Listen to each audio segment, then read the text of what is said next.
Ein regnerischer Freitagabend. Mein Name ist Leo. Ich bin Student und heute Abend arbeite ich wieder als Essenslieferant. Mein Freitagabend beginnt nicht mit Freunden im Kino, sondern mit meiner Liefer-App und meinem Fahrrad. Ich schalte die App an, meine Schicht beginnt. Ich brauche Geld für neue Bücher für die Universität, also bin ich motiviert. Die erste Bestellung kommt schnell. Sushi für eine Frau in der Stadtmitte. Einfach. Ich fahre zum Restaurant, sage, hallo, ich möchte eine Bestellung abholen, nehme die Tüte und fahre zur Lieferadresse. Die Kundin ist nett. Alles dauert nur 15 Minuten. Perfekter Start, denke ich. Aber dann wird der Himmel grau. Es fängt an zu regnen. Und genau in diesem Moment macht mein Handy Pling. Ein schwieriger Auftrag.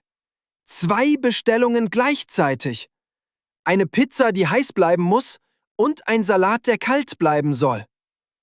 Die Adressen sind weit voneinander entfernt. Ich akzeptiere den Auftrag. Das wird Stress, denke ich. Aber das bedeutet auch mehr Geld. Zuerst fahre ich zur Pizzeria. Ich packe die heiße Pizza in den oberen Teil von meinem Rucksack. Dann fahre ich schnell zum Salatrestaurant. Den kalten Salat packe ich nach unten. Jetzt beginnt der schwere Teil. Die Lieferung im Regen. Der Regen wird stärker. Die Straßen sind nass und rutschig. Ich muss sehr vorsichtig fahren. Mein Navi zeigt den Weg zur ersten Adresse. Es ist ein großes Haus mit vielen Wohnungen. Ich finde den Namen an der Klingel und laufe in den 4. Stock. Kein Aufzug, natürlich. Ich bin schon müde und nass. Eine junge Frau öffnet die Tür.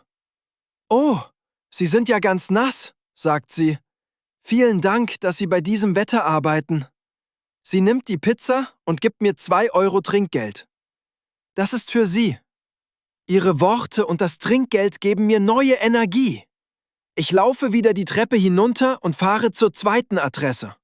Der Salat ist zum Glück noch frisch und kalt. Der Kunde dort wartet schon an der Tür. Er sagt nicht viel, aber er ist zufrieden. Als ich nach Hause fahre, bin ich müde, nass, aber auch ein bisschen stolz. Ich öffne die App und sehe meinen Verdienst für heute. Es hat sich gelohnt. Morgen kann ich meine Bücher kaufen. Manchmal ist der Job anstrengend, besonders wenn das Wetter schlecht ist. Aber oft trifft man nette Menschen und am Ende des Tages sieht man, was man geschafft hat. Das ist ein gutes Gefühl.